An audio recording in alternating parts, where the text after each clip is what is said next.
एक बार प्रयास करना तो सीख, तू जीवन में कभी नहीं हारेगा। ऐसा गौतम बुद्ध ने कई सालों पहले अपने शिष्यों से क्यों कहा था? इसके पीछे का रहस्य क्या है? आज इसी रहस्य के बारे में हम गौतम बुद्ध की कहानियों के माध्यम से जानेंगे। तो बिना देर किए चलिए उन रहस्यमयी कहानियों की शुरुआत करते हैं। पहली कहानी, बुद्ध, भिक्षु और वासवदंता। बुद्ध का एक शिष्य उनका उपदेश सुनकर भिक्षु हो गया। वह एक दिन नगर में भिक्षा मांगने गया। नियम था कि 3 घरों में भिक्षा मांगी जाती थी। बुद्ध के लगभग सारे शिष्य युवक थे। ये भिक्षु युवक भी शरीर से गठीला और सुंदर था। एक तो वह यौवन के रंग में रंगा हुआ था, अर्थात तन में आकर्षण था। दूसरा मन पवित्र था, अर्थात मन में ईश्वरीय शक्ति भरी हुई थी। जिसका तन और मन दोनों सुंदर है, वह परमात्मा के निकट है। वह भिक्षु एक घर के सामने भिक्षा मांगने के लिए रुका। वह मकान वासवदंता नाम की एक वेश्या का था। वह भिक्षु की आवाज सुनकर तुरंत बाहर आई और द्वार पर देखा कि एक सुंदर नौजवान जिसका शरीर गठा हुआ है एवं उसका मुख एक अलौकिक आभा से युक्त है, उसको देखकर ऐसा लग रहा था कि वह भिक्षु युवक शांति और आनंद में डूबा हुआ है। वेश्या उसे देखकर हैरान रह गई, जबकि वह स्वयं भी बहुत सुंदर थी। सारा वैशाली नगर उसके पीछे घूमता था कि वह हमको स्वीकार कर ले, हमसे विवाह कर ले, पर वह किसी को भी स्वीकार नहीं करती थी। उस बलिष्ठ और सुंदर नौजवान भिक्षु को देखते ही वासवदंता उसे अपना दिल दे बैठी। उसने भिक्षु से कहा, घर के भीतर आओ, तनिक बैठो। भिक्षु ने इनकार कर दिया। देवी, मैं अभी नहीं आ सकता हूँ, वेश्या ने कहा। भिक्षु कभी इनकार नहीं करते, कोई बुलाए तो जाना चाहिए। मेरे भवन के भीतर आओ। हे भिक्षु, अगर भीतर आओगे तो कुछ न कुछ तो पाओगे ही, भिक्षु ने कहा। अगर कुछ देना है तो द्वार पर ही दे दो। उस वेश्या का दिल और दिमाग उस युवक के आकर्षण में बिल्कुल डूब चुका था। उसको कुछ सुनाई ही नहीं पड़ रहा था। वह भिक्षु कुछ क्षण रुककर आगे की ओर बढ़ गया। दासी ने आकर कहा, अब द्वार पर कोई नहीं है, भीतर चलो। वासवदंता को तंद्रा टूटी। वह बहुत दुखी और पीड़ित हुई। जब स्त्री के प्रणय निवेदन को कोई पुरुष ठुकरा देता है तो उसकी हालत बड़ी खराब हो जाती है। वासवदंता ने अपने जीवन में एक ही बार एक ही पुरुष के प्रति लगाव रखा था। उसने भी इनकार कर दिया। दिल टूट गया। उसने नृत्य बंद कर दिया, गाना बंद कर दिया, जो दिन भर मुस्कुराती थी और लोगों का मनोरंजन करती थी। वह सुंदरी वासवदंता बिल्कुल मौन हो गई। भवन के द्वार सबके लिए बंद हो गए। वह किसी से भी नहीं मिलती थी। कई धनाढ्य लोगों के निमंत्रण आते थे, आओ हमारे उत्सव में खुशियां बिखेर दो, किंतु वह इनकार कर देती थी। एकांत को उसने अपने जीवन का साथी बना लिया। दासी अच्छा भोजन बनाती थी, पर उसकी भूख और प्यास को वह भिक्षु मानो सदा के लिए ले गया हो। वासवदंता को रात दिन वह भिक्षु याद आता था। वह बहुत कमजोर हो गई और बीमार रहने लगी। कहते हैं कि चिंता चिता से बड़ी होती है। चिता एक बार जलाती है और चिंता सदैव जलाती रहती है। वह कहीं आती जाती नहीं थी। एक ही स्थान पर लेटे लेटे उसके शरीर में कई जख्म हो गए। उसकी सुंदरता कुरूपता में बदल गई। अब उसे कोई देखना भी पसंद नहीं करता था। बहुत समय के बाद फिर वही भिक्षु उस नगर में पुनः आया। उसे मालूम पड़ा कि वासवदंता बहुत बीमार है, उसकी हालत बहुत खराब है। भिक्षु उसके द्वार पर गया। दासी ने जाकर कहा कि वही भिक्षु आए हैं। वासवदंता ने दासी से कहा, यहाँ पर मत आने दो। जब मैं सुंदर युवती थी, बहुत खूबसूरत थी, तब मेरा निवेदन स्वीकार न किया। अब मैं बदसूरत और बीमार हो गई हूँ। अब मैं इनके सामने कैसे जाऊं? नहीं जाऊंगी। पर भिक्षु आ गए। हे देवी, आज तुझे मेरी जरूरत है। उस समय तुमको मेरी जरूरत नहीं थी। उस समय तेरी सुंदरता, तेरे नाच गाने से मोहित होने वाले हजारों थे, किंतु दुख की घड़ी में सब दूर हो जाते हैं। अब तू चिंता न कर, शर्मिंदा मत हो। मैं तेरे पास रहकर तेरी सेवा करूंगा। भिक्षु ने पवित्र भाव से उसकी सेवा की। वासवदंता की वासना मिट गई। उसका विवेक जाग उठा। भिक्षु उसे बुद्ध के पास ले गए। उसने प्रार्थना की, मुझे दीक्षा दो। बुद्ध से दीक्षा पाकर वह भिक्षुणी हो गई। अपना जीवन पतित से पावन कर लिया। तो अब दोस्तों चलिए गौतम बुद्ध की दूसरी कहानी की शुरुआत करते हैं। दूसरी कहानी, बुद्ध के पास एक राजकुमार दीक्षित हो गया। दीक्षा के दूसरे ही दिन किसी श्राविका के घर उसे भिक्षा लेने बुद्ध ने भेज दिया। वह वहां गया। रास्ते में 2-3 घटनाएं ऐसी घटी लौटते में। उनसे वह बहुत परेशान हो गया। रास्ते में उसके मन में ख्याल आया कि मुझे जो भोजन प्रिय है वे तो अब नहीं मिलेंगे। लेकिन श्राविका के घर जाकर पाया कि वही भोजन उसके थाली में है जो उसे बहुत प्रीतिकर है। वह बहुत हैरान हुआ। फिर सोचा, संयोग होगा, जो मुझे पसंद है वही आज बना होगा। वह भोजन करता है। तभी उसे ख्याल आया कि रोज तो भोजन के बाद में विश्राम करता था 2 घड़ी, आज तो फिर धूप में वापस लौटना है। लेकिन तभी उस श्राविका ने कहा कि भिक्षु बद्धी अनुकंपा होगी अगर भोजन के बाद 2 घड़ी विश्राम करो। बहुत हैरान हुआ। जब वह सोचता था यह तभी उसने यह कहा था। फिर भी सोचा संयोग की ही बात होगी कि मेरे मन भी बात आई और उसके मन में भी सहज बात आई कि भोजन के बाद भिक्षु विश्राम कर ले। चटाई बिछा दी गई। वह लेट गया। लेटते ही उसे ख्याल आया कि आज न तो अपना कोई साया है, न कोई छप्पर है अपना, न अपना कोई बिछौना है। अब तो आकाश छप्पर है, जमीन बिछौना है। यह सोचता था। वह श्राविका लौटती थी। उसने पीछे से कहा, भंते, ऐसा क्यों सोचते हैं? न तो किसी की शैया है, न किसी का साया है। अब संयोग मानना कठिन था। अब तो बात स्पष्ट थी। वह उठकर बैठ गया और उसने कहा कि मैं बड़ी हैरानी में हूं। क्या मेरे विचार तुम तक पहुंच जाते हैं? क्या मेरा अंतकरण तुम पढ़ लेती हो? उस श्राविका ने कहा, निश्चित ही। सबसे पहले स्वयं के विचारों का निरीक्षण शुरू किया था। अब तो हालत उलटी हो गई। स्वयं के विचार तो निरीक्षण करते करते क्षीण हो गए और विलीन हो गए। मन हो गया निर्विचार। अब तो जो निकट होता है उसके विचार भी निरीक्षण में आ जाते हैं। वह भिक्षु घबराकर खड़े-दीदा हो गया और उसने कहा कि मुझे आज्ञा दें, मैं जाऊं। उसके हाथ पैर कांपने लगे। उस श्राविका ने कहा, इतने घबराते क्यों हैं? इसमें घबराने की क्या बात है? लेकिन भिक्षु फिर रुका नहीं। वह वापस लौटा। उसने बुद्ध से कहा, क्षमा करें, उस द्वार पर दोबारा भिक्षा मांगने मैं न जा सकूंगा। बुद्ध ने कहा, कुछ गलती हुई? वहां कोई भूल हुई? उस भिक्षु ने कहा, न तो भूल हुई न कोई गलती। बहुत आदर सम्मान और जो भोजन मुझे प्रिय था वह मिला। लेकिन वह श्राविका, वह युवती दूसरे के मन के विचारों को पढ़ लेती है। ये तो बड़ी खतरनाक बात है, क्योंकि उस सुंदर युवती को देखकर मेरे मन में तो काम वासना भी उठी, विकार भी उठा था, वह भी पढ़ लिया गया होगा। अब मैं कैसे वहां जाऊं? कैसे उसके सामने खड़ा होऊंगा? मैं नहीं जा सकूंगा। मुझे क्षमा करे। बुद्ध ने कहा, वहीं जाना पड़ देगा।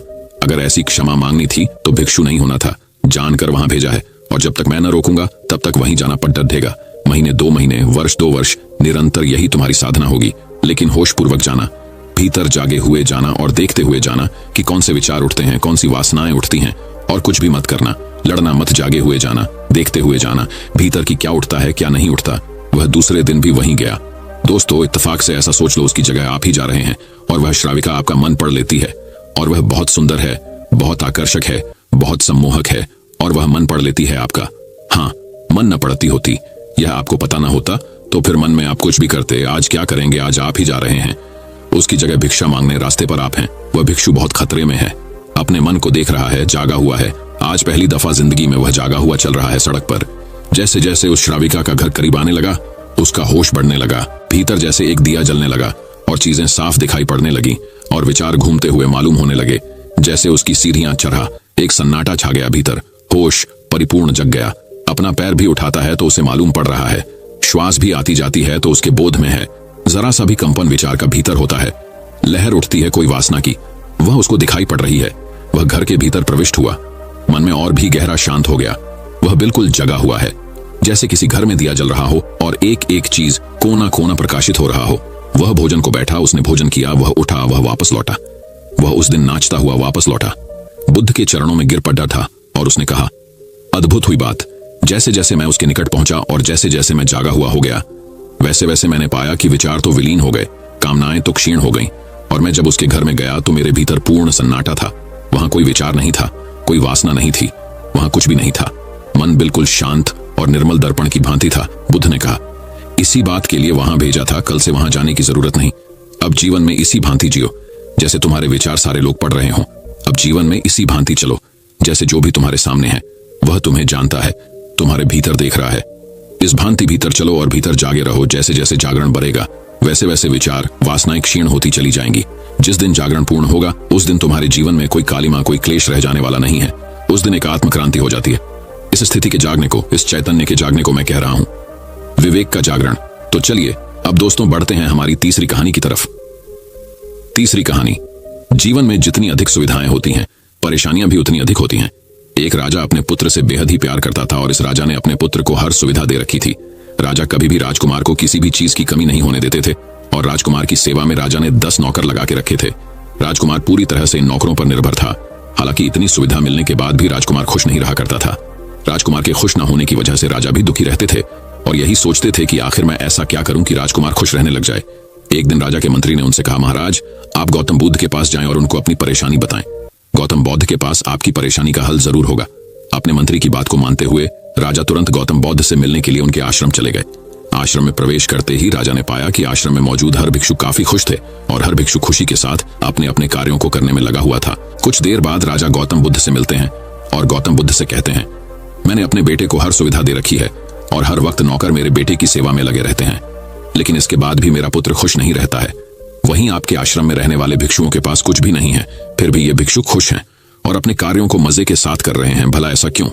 भगवान गौतम बुद्ध ने राजा के इस सवाल का उत्तर देते हुए कहा, जिन लोगों के जीवन में सुविधाएं होती हैं वो लोग इन सुविधाओं को खोने के डर से हमेशा परेशान रहते हैं और इस परेशानी के कारण वो खुश नहीं रहते हैं। वहीं जो लोग खुशी के साथ सुविधाओं का त्याग कर देते हैं वो लोग सदा ही खुश रहते हैं। इस आश्रम में मौजूद हर भिक्षु ने अपने जीवन की सुविधाओं का त्याग कर दिया है और इसलिए वो हर वक्त खुश रहते हैं क्योंकि इन्हें किसी भी चीज के खोने का डर नहीं है। वहीं आपके पुत्र जो कि एक राजकुमार हैं, वो हर वक्त सुविधाओं से घिरे रहते हैं, जिसके चलते उनके मन में सदा ये डर और चिंता रहती है कि उनके जीवन से ये सुविधाएं कोई छीन ना लें। इस डर और चिंता के कारण ही वो दुखी रहते हैं। जिस दिन राजकुमार उनको मिली सभी सुविधाओं का त्याग सच्चे मन से कर देंगे, उस दिन उनके जीवन से डर और चिंता दूर हो जाएगी और वो भी इन भिक्षु की तरह खुश रहने लग जाएंगे। गौतम बुद्ध की बात सुनकर राजा को समझ आ गया कि उनके द्वारा राजकुमार को दी गई इतनी सारी सुविधाओं के कारण ही राजकुमार दुखी रहते हैं। इसलिए राजकुमार को जितनी कम सुविधा दी जाए वो उतना ही खुश रहने लग जाएगा। तो दोस्तों चलिए अब बुद्ध की चौथी कहानी की शुरुआत करते हैं। चौथी कहानी, एक बौद्ध भिक्षु भोजन बनाने के लिए जंगल से लकड़ियां चुन रहा था कि उसने कुछ अनोखा देखा। उसने एक बिना पैरों की लोमड़ी देखी जो ऊपर से स्वस्थ दिख रही थी। उसने सोचा कि आखिर इस हालत में ये लोमड़ी जिंदा कैसे है। वह अपने विचारों में खोया था कि अचानक हलचल होने लगी। जंगल का राजा शेर उस तरफ आ रहा था। भिक्षु भी तेजी से एक पेड़ पर चढ़ गया और वहां से देखने लगा। शेर ने एक हिरण का शिकार किया था और उसे अपने जबड़े में दबाकर लोमड़ी की तरफ बढ़ रहा था। उसने लोमड़ी पर हमला नहीं किया बल्कि उसे खाने के लिए मांस के टुकड़े भी दे दिए। भिक्षु को यह देखकर और भी आश्चर्य हुआ कि शेर लोमड़ी को मारने की बजाय उसे भोजन दे रहा है। भिक्षुक बुदबुदाया। उसे अपनी आंखों पर भरोसा नहीं हो रहा था, इसलिए वह अगले दिन फिर वहीं गया और छिपकर शेर का इंतजार करने लगा। आज भी वैसा ही हुआ। भिक्षुक बोला कि यह भगवान के होने का प्रमाण है। वह जिसे पैदा करता है उसकी रोटी का भी इंतजाम कर देता है। आज से इस लोमड़ी की तरह मैं भी ऊपर वाले की दया पर जीऊंगा, वही मेरे भोजन की व्यवस्था करेगा। यही सोचकर वह एक वीरान जगह जाके बैठ गया।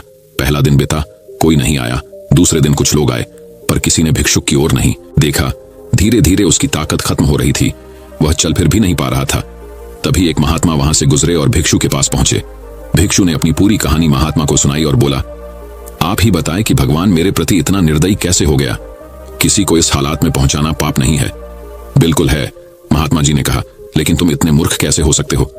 क्यों नहीं समझते कि ईश्वर तुम्हें उस शेर की तरह बनते देखना चाहते थे, लोमड़ी की तरह नहीं। जीवन में भी ऐसा ही होता है कि हमें चीजें जिस तरह समझनी चाहिए उसके विपरीत समझ लेते हैं और हम बिना काम करे भाग्य के भरोसे बैठ जाते हैं, ये सोच के कि जो भाग्य में होगा मिल जाएगा। जी नहीं, बिना मेहनत के तो भाग्य क्या भगवान भी साथ नहीं देता है। हम सभी के अंदर कुछ न कुछ ऐसी शक्तियां हैं जो हमें महान बना सकती हैं। जरूरत है उन्हें पहचानने की, यह ध्यान रखने की कि कहीं हम शेर की जगह लोमड़ी तो नहीं बन रहे हैं। दोस्तों कैसी लगी ये कहानी हमें कमेंट करके जरूर बताएं। तो दोस्तों चलिए बढ़ते हैं हमारी 5वीं कहानी की तरफ। 5वीं कहानी दोस्तों बहुत समय पहले की बात है। एक विख्यात आर्षि गुरुकुल में बालकों को शिक्षा प्रदान किया करते थे। उनके गुरुकुल में बड़े बड़े राजा महाराजाओं के पुत्रों से लेकर साधारण परिवार के लड़के भी पढ़ा करते थे। वर्षों से शिक्षा प्राप्त कर रहे शिष्यों की शिक्षा आज पूर्ण हो रही थी और सभी बड़े उत्साह के साथ अपने अपने घरों को लौटने की तैयारी कर रहे थे कि तभी आर्षिवर की तेज आवाज सभी के कानों में पड़ी। आप सभी मैदान में एकत्रित हो जाएं। आदेश सुनते ही शिष्यों ने ऐसा ही किया। आर्षिवर बोले, प्रिय शिष्यों, आज इस गुरुकुल में आपका अंतिम दिन है। मैं चाहता हूं कि यहां से प्रस्थान करने से पहले आप सभी एक दौड़ में हिस्सा ले। यहां एक बड़ी दौड़ होगी और इसमें आपको कहीं कूदना तो कहीं पानी में दौड़ना होगा और इसके आखिरी हिस्से में आपको एक अंधेरी सुरंग से भी गुजरना पड़ेगा। तो क्या आप सब तैयार हैं? हाँ, हम तैयार हैं, शिष्य एक स्वर में बोले। दौड़ शुरू हुई। सभी तेजी से भागने लगे। वे तमाम बाधाओं को पार करते हुए अंत में सुरंग के पास पहुंचे। वहां बहुत अंधेरा था और उसमें जगह जगह नुकीले पत्थर भी पड़े थे जिनके चुभने पर असहनीय पीड़ा का अनुभव होता था। सभी असमंजस में पड़ गए। जहां अभी तक दौड़ में सभी एक समान बर्ताव कर रहे थे, वहीं अब सभी अलग अलग व्यवहार करने लगे। खैर, सभी ने ऐसे तैसे दौड़ खत्म की और आर्षिवर के समक्ष एकत्रित हुए। पुत्रों, मैं देख रहा हूं कि कुछ लोगों ने दौड़ बहुत जल्दी पूरी कर ली और कुछ ने बहुत अधिक समय लिया। भला ऐसा क्यों? आर्षिवर ने प्रश्न किया। यह सुनकर एक शिष्य बोला, गुरुजी, हम सभी लगभग साथ साथ ही दौड़ रहे थे, पर सुरंग में पहुंचते ही स्थिति बदल गई। कोई दूसरे को धक्का देकर आगे निकलने में लगा हुआ था, तो कोई संभल कर आगे बढ़ रहा था और कुछ तो ऐसे भी थे जो पैरों में चुभ रहे पत्थरों को उठा उठाकर अपनी जेब में रख ले रहे थे ताकि बाद में आने वाले लोगों को पीड़ा ना सहनी पड़े। इसलिए सबने अलग अलग समय में दौड़ पूरी की। ठीक है, जिन लोगों ने पत्थर उठाए हैं वे आगे आएं और मुझे वो पत्थर दिखाएं। आर्षिवर ने आदेश दिया। आदेश सुनते ही कुछ शिष्य सामने आए और पत्थर निकालने लगे। पर ये क्या जिन्हें वे पत्थर समझ रहे थे, दरअसल वे बहुमूल्य हीरे थे। सभी आश्चर्य में पड़ गए और आर्षिवर की तरफ देखने लगे। मैं जानता हूं आप लोग इन हीरों के देखकर आश्चर्य में पड़ गए हैं। आर्षिवर बोले, दरअसल इन्हें मैंने ही उस सुरंग में डाला था और यह दूसरों के विषय में सोचने वालों शिष्यों को मेरा इनाम है। पुत्रों, यह दौड़ जीवन की भाग को दर्शाती है, जहां हर कोई कुछ न कुछ पाने के लिए भाग रहा है, पर अंत में वही सबसे समृद्ध होता है जो इस भाग में भी दूसरों के बारे में सोचने और उनका भला करने से नहीं चूकता है। अंततः यहां से जाते जाते इस बात को गांठ बांध लीजिए कि आप अपने जीवन में सफलता की जो इमारत खड़ी करें उसमें परोपकार की ईंटें लगाना कर भी ना भूलें। अंततः वही आपकी सबसे अनमोल जमा पूंजी होगी। तो दोस्तों, चलिए बढ़ते हैं हमारी छठी कहानी की तरफ। छठी कहानी बहुत समय पहले की बात है। एक गांव में अभिषेक नाम का लड़का रहा करता था। अभिषेक के दादाजी उसे बहुत ही मानते थे और बचपन से ही उसका ख्याल रखा करते थे। दादाजी की एक आदत थी कि वे हमेशा अपने साथ एक डायरी लेकर चलते थे। अभिषेक अक्सर उन्हें ऐसा करते देखता और पूछता, दादाजी बताइए ना, आप इस पर क्या लिखते हैं? दादाजी उसकी बात को हमेशा टाल देते और कहते, तू नहीं समझेगा, अभिषेक अब बड़ा हो चुका था और दादाजी करीब 90 वर्ष की हो चुके थे। एक रात की बात है, उस रात भी सभी लोगों ने साथ खाना खाया और अपने अपने कमरों में सोने चले गए। पर दादाजी ने अगली सुबह नहीं देखी। उनका देहांत हो चुका अभिषेक के लिए ये किसी सदमे से कम नहीं था। वह फूट फूट कर रोया। दादाजी के साथ बिताया एक एक पल उसकी आंखों के सामने से गुजरने लगा। अंतिम संस्कार के बाद जब अभिषेक उनके कमरे में गया तो उसकी नजर उस डायरी पर पड़ी। तब उसने उस डायरी को खोला और अभिषेक पन्ने पलटने लगा। आखिरी पन्ने पर लिखा था, ये मेरे लाडले अभिषेक के लिए। अभिषेक ने पढ़ना शुरू किया। बेटा अभिषेक, तू हमेशा पूछता था ना मैं इस डायरी में क्या लिखता हूँ, तो आज मैं तुम्हें कुछ बताना चाहता हूँ। आज मैं तुम्हें अपने जीवन के अनुभव का निचोड़ देना चाहता हूँ। मेरे जाने के बाद तुम इन 10 बातों को ध्यान से पढ़ना और इसे अपने जीवन में अपनाना। तुम जिंदगी के असल मायने समझ पाओगे। पहली सीख, प्यार और समझ के साथ चीजों को स्वीकार करो। इससे मतलब नहीं है कि तुम कहां हो या क्या कर रहे हो। हमेशा यकीन रखो कि सुरंग के अंत में प्रकाश होगा। परिस्थितियों को कंट्रोल करने के लिए जो कर सकते हो करो, लेकिन अंत में जो भी उसका रिजल्ट आए उसे स्वीकार करो, क्योंकि वे तुम्हारे हाथ में नहीं होते। जो भी हुआ है उसे ऐसे ही होना था। दूसरी सीख, लाइफ बहुत सिंपल होते हुए भी सुखद हो सकती है। बहुत बार तुम्हें लगता है कि जिंदगी बहुत जटिल है, लेकिन यह हमेशा सिंपल हो सकती है। बस तुम्हें इतना ही करना है कि एक समय में एक ही काम करना है। तुम्हें एक साथ बहुत सारी चीजें नहीं करनी है। तुम जिंदगी में जो कुछ भी डालोगे वो तुम्हें इंटरेस्ट के साथ उसे लौटा देगी। खुशियां चीजों में नहीं होती, वो तुम्हारे भीतर होती हैं। तीसरी सीख, औरों के लिए खुद को नहीं बदलो। सिर्फ इसलिए अपने आप को मत बदलो क्योंकि तुम जैसे हो उस रूप में लोग तुम्हें अपनाते नहीं। तुम यूनिक हो। अपनी यूनिकनेस, अपनी विशिष्टता को खो मत। हमेशा वही बोलो जो तुम सचमुच अंदर से सोचते हो, भले इससे हर कोई वास्ता ना रखता हो। जब तुम खुद से सच्चे रहते हो तब तुम इस दुनिया को सुंदर बनाते हो, वो सुंदरता जो पहले नहीं थी। चौथी सीख, तुम वो नहीं हो जो तुम थे और इसमें कोई बुराई नहीं है। हम रोज कुछ नया सीखते हैं जो हमें किसी न किसी रूप में बदल देता है और हमें एक दिन एहसास होता है कि हम वाकई में बदल गए हैं।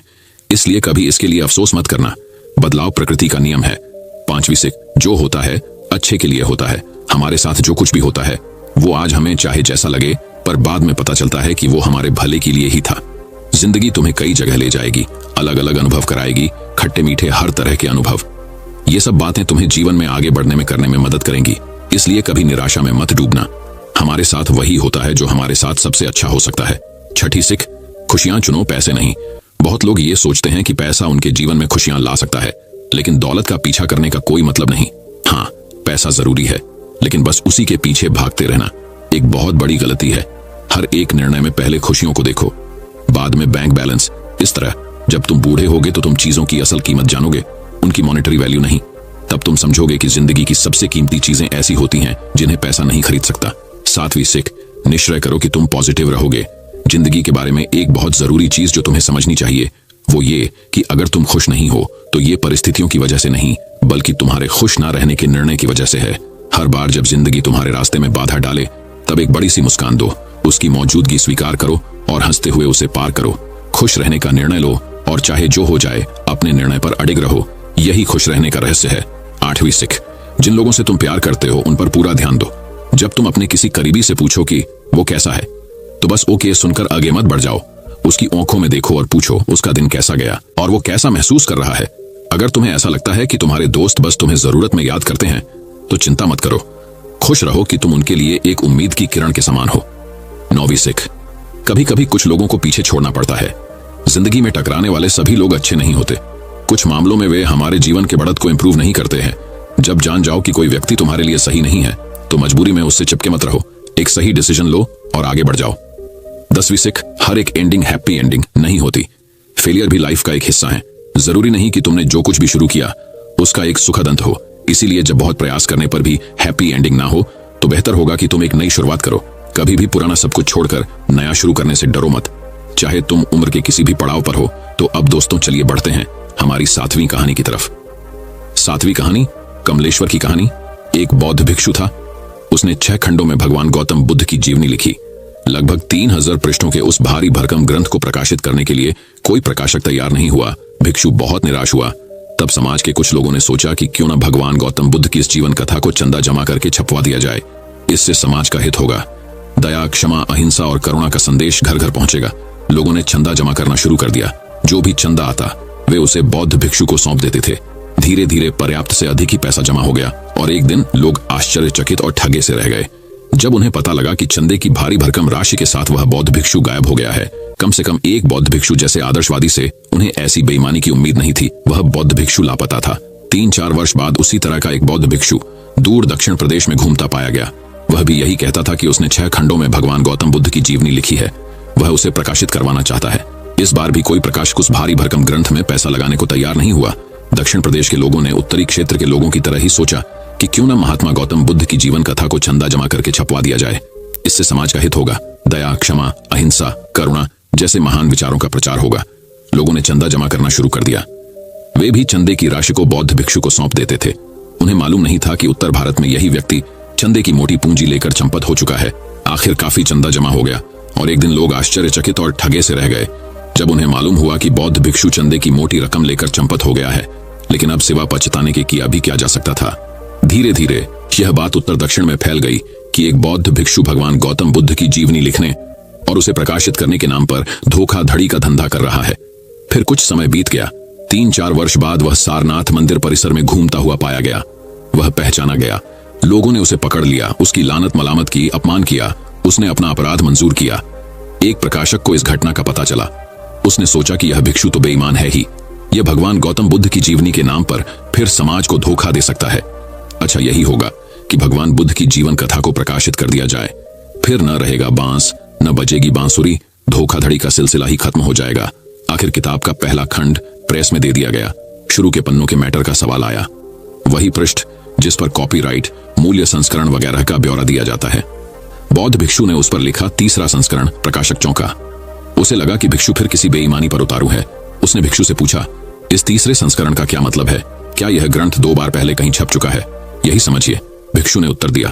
प्रकाशक थोड़ा क्षुब्ध हुआ। वह बोला, देखिए भिक्षु महाशय, मुझे आपकी पिछली दोनों करतूतों की जानकारी है। आप मुझे धोखा नहीं दे सकते। मैं आपको धोखा नहीं दे रहा हूं। भिक्षु बोला, तो यह 3रा संस्करण क्या है? प्रकाशक बिगड़ा। देखिए, जब इसके लिए पहली बार चंदा जमा हुआ उन्हीं दिनों उड़ीसा में चक्रवात आया था। सैकड़ों परिवार नष्ट हुए। सैकड़ों मछुआरों की जान चली गई थी। वह पैसा मैं वहां खर्च कराया। दूसरी बार पैसा जमा किया गया।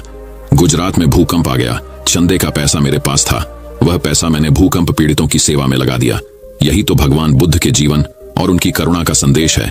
यदि मैं उस पर आचरण नहीं करता तो मुझे यह जीवनी लिखने का अधिकार नहीं था। लेखक जो भी लिखता है उस पर यदि वह खुद विश्वास और अमल नहीं करता तो उसका लिखना व्यर्थ है। तो महोदय, इसका पहला संस्करण उड़ीसा में निकला, दूसरा संस्करण गुजरात में। इस तरह यह अब इसका 3रा संस्करण है। तो दोस्तों, चलिए बढ़ते हैं हमारी 8वीं कहानी की तरफ। 8वीं कहानी, भिक्षु तिष्य की चादर। एक भिक्षु थे तिष्य। वर्षा वास के पश्चात किसी ने उन्हें एक बहुत मोटे सूत केला चादर भेंट किया। बहुत भिक्षु वर्षा के दिनों में रुक जाते थे। 3-4 महीने और वर्षावास के बाद जब वे यात्रा पर पुनः निकलते तो लोग उन्हें भेंट देते। भेंट भी क्या, थोड़ी सी भेंट लेने की उन्हें आज्ञा थी। 3 वस्त्र रख सकते थे, इससे ज्यादा नहीं। तो कोई चादर भेंट कर देता या कोई भिक्षा पात्र भेंट कर देता तो पुराना भिक्षा पात्र छोड़ देना पड़ता, पुरानी चादर छोड़ देनी पड़ती। ये भिक्षु तिष्य ने वर्षावास किया किसी गांव में। जब वर्षावास के बाद उन्हें एक मोटे सूत वाला चादर भेंट किया गया तो उन्हें पसंद न आया। बहुत मोटे सूत वाला था। भिक्षु को आज्ञा नहीं थी कि जो उसे दिया जाए उसमें वह शिकायत करे या वह कहे कि यह बहुत मोटे सूत वाला है, यह मैं न लूंगा। भिक्षु को जो दिया जाए वह चुपचाप स्वीकार कर ले। लेकिन आदमी तो होशियार होते हैं, कानूनी होते हैं, तरकीब तो निकाल ही लेते हैं। उसी गांव में तिष्य की बहन रहती थी। जब यह चादर भेंट की गई तो वह बहन भी खड्डी थी। तो भिक्षु तिष्य ने वह चादर बहन के हाथ में रख दिया। कुछ कहा नहीं। बहन को भी बात समझ में आ गई कि चादर बहुत मोटे सूत वाला है। वह घर गई। उसने उस मोटे सूत वाले चादर को तेज चाकू से पतला पतला चीर ओखल में कूट उसे धुनकर पुन पतले सूत वाली चादर तैयार की। इस बीच भिक्षु तिष्य बड़ी आतुरता से उस वस्त्र की प्रतीक्षा करते थे और मन ही मन उसके संबंध में अनेक अनेक कामनाएं बनाते थे कि ऐसा होगा चादर, कि वैसा होगा चादर, कि ओढ़कर ऐसा चलूंगा, कि वैसा चलूंगा। ख्याल करना, आदमी को वासना बनाने के लिए कोई बहुत बड़ा सामान नहीं चाहिए। फकीर की लंगोटी काफी है, उस पर ही सारे महल बन सकते हैं कामना के। कुछ ऐसा नहीं है कि तुम्हें बहुत बड़ा महल चाहिए। एक झोपड़ी बहुत। आदमी की वासना को टलने के लिए कोई भी खूंटी काम आ जाती है। अब एक चादर थी, उस पर कोई ऐसा परेशान होने की जरूरत न थी। लेकिन भिक्षु के लिए चादर ही बहुत है। वह खूब सोचने लगे कि बहन ऐसा बनाएगी, कि बहन वैसा बनाएगी। बड़ी आतुरता से प्रतीक्षा करते थे। मन ही मन बड़ी कामनाएं उठती थीं। फिर एक दिन उनकी बहन ने वह वस्त्र लाकर उन्हें भेंट किया। उनका मन मयूर नाच उठा। ऐसा सुंदर चीवर तो भगवान के पास भी नहीं है, तिष्य ने सोचा, और अहंकार को खूब पोषण मिला। उन्होंने कहा कि अब कल जब निकलूंगा पहनकर तो भगवान को भी पता चलेगा कि तुम्हारे पास भी ऐसा सुंदर चादर नहीं है। संघ में किसी के पास ऐसा चादर नहीं है। लेकिन सांझ हो गई थी, सो तिष्य ने सोचा कल पहनूंगा। अब रात को पहनकर निकलूंगा तो देखेगा भी कौन, और मजा तो दिखाने ही का होता है। ऐसा सोचकर बड्ढे जतन और लाड़ प्यार से उस वस्त्र को अरगनी पर टांग दिया।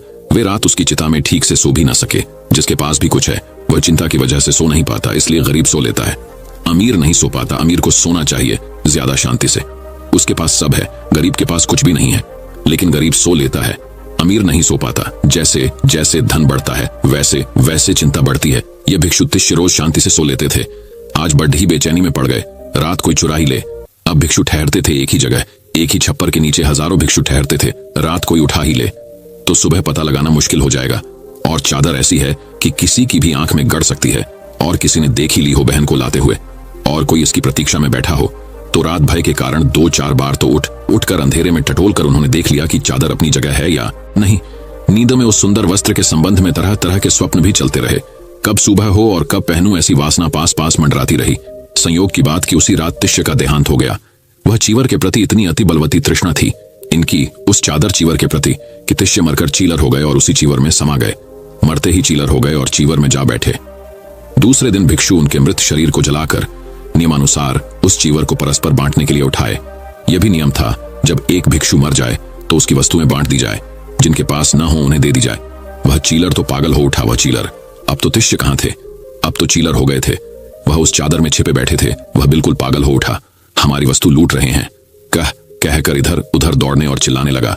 भगवान के अतिरिक्त कोई और तो उस चीलर की आवाज सुन न सका।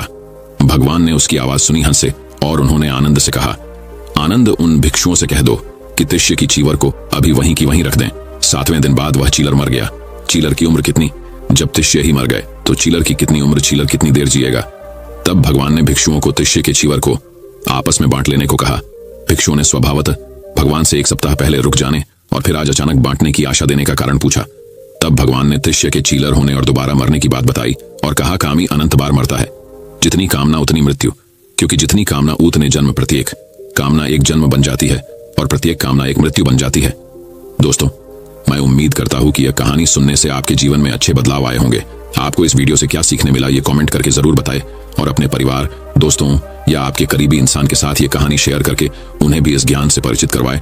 बाकी अगर आपको ये वीडियो दिल से अच्छी लगी हो तभी इस वीडियो को लाइक कर देना, और आपने अब तक इस चैनल को सब्सक्राइब न किया हो तो चैनल को सब्सक्राइब भी जरूर कर देना। आपका हर दिन शुभ हो और खुशियों से आपका जीवन भरा रहे। धन्यवाद। नमो बुद्धाय।